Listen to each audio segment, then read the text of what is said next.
was older, he was more experienced, he'd played with a lot of bands, he was more experienced chordally, how to put a song together, and also he was much more technically minded. He had the studio set up, melody and lyrics, I suppose Andrew did a lot more of that.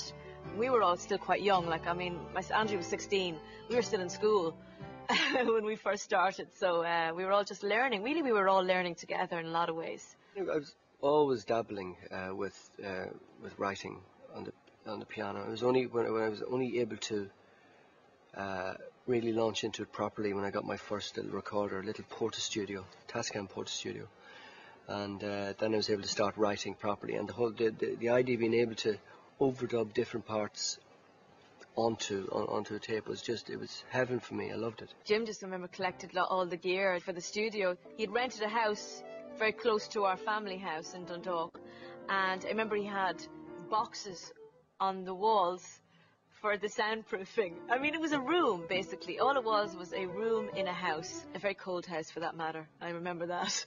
And we used to spend all our time there. People must have thought, what are they doing around there? But he collected a lot of gear, like a small 8-track studio and whatever he needed. He had a few synthesizers and all this sort of stuff. And we used to just write the music that way, sit down and write the music and try and record it. They worked hard at perfecting both their playing and their songwriting, but as yet there were no plans to take their music beyond the four walls of Jim's makeshift studio.